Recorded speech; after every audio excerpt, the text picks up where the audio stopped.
The Yoruba socio-political group Afenifere has kicked against the Northern Elders' endorsement of two People's Democratic Party presidential aspirants as consensus candidate for the 2023 election.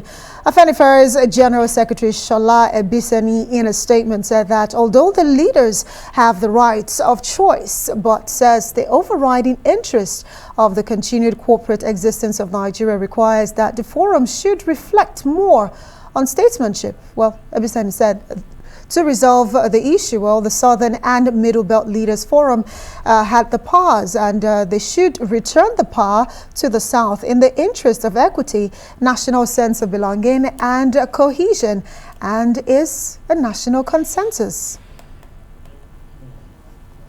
And to help us understand these issues better, Abiodun Adeniyi, who is an Arise News analyst, joins me now in the studio really to have this conversation. Thank you so much for being here.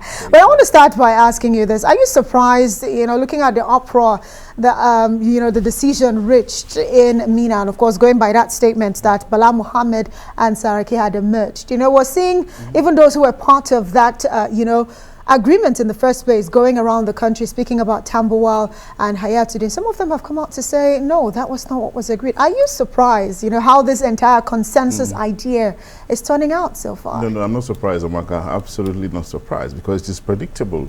We have 4 men here, 5 men contesting from the north, and 4 of them coming together. If you look at the 5 as a whole, they have outstanding pedigrees. They are confident of themselves in their own right. And all of them are sure they have that confidence they can lead this country.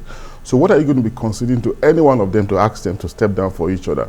That was going to be a problem in the first instance. And that's why if you look at it from the beginning, you will know that it was just headed for the rock. So at the end of the day, what we're still looking at now, looking like a crisis, is like a storm in a teacup which will blow over. But most importantly, the disagreement, the hulabaloo we are having, the relation may not be necessary at the end of the day, because it's supposed to be a gentleman's agreement. None of them is going to be removed from the ballot. They've all bought their nomination forms, and the election is going to be open as an inter-party affair, and they all will still remain on the ballot. So it doesn't matter at the end of the day, irrespective of the so-called agreement that 2 of them should, have been agreed as the consensus candidate. What we're having obviously now is a dissensus which was very well predictable, and it's not new really. So it's something that will blow over any moment from now. Right. And of course, this is, like you have said, 4 persons in a group of 5 looking at the aspirants from the north. But generally, the PDP has got 17 aspirants vying for that,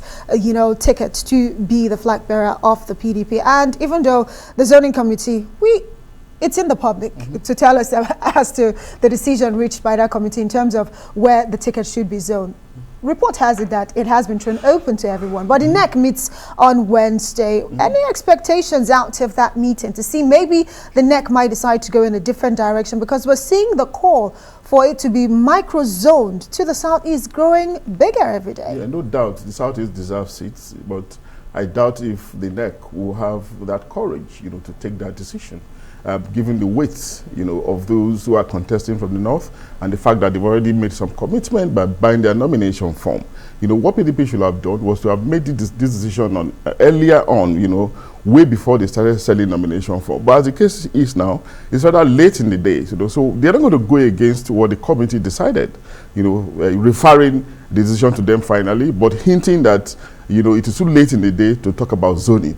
But ordinarily, we all know arguments have been vibrant, robust, that the Southeast ordinarily deserves it, if in the interest of belonging, integration, inclusion, and all of that, which is the hallmark of a democratic dispensation. And of course, that dispensation is being driven by PDP, as a major political party, but in the circumstance, they just have to devise some other ways, to assuage sections of the country that will feel really bad, because of the covert or overt exclusion, from their presidential politics, as the case could be. Right, because the PDP's constitution is actually enshrined there, section 37 of the PDP constitution. There is zoning in there, but what do you say to those who are arguing that if you look at the PDP in terms of, the number of presidential candidates and eventually presidents that the party has produced, the North had only 2 years.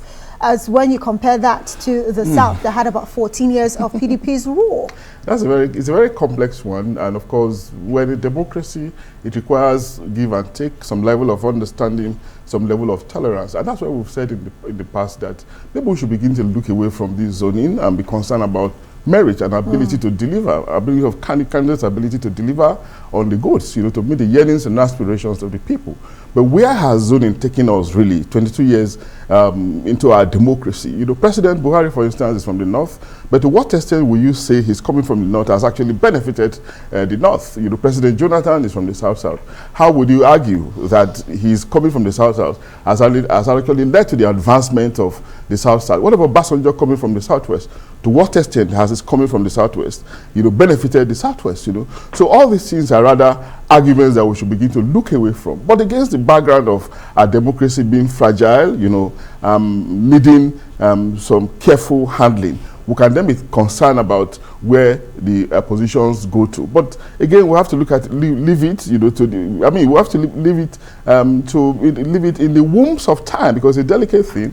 Do not forget the parties are taking their individual decisions while looking at what the other party is also doing. The two big parties that is. So it's a process that we may not be able to draw conclusions on now.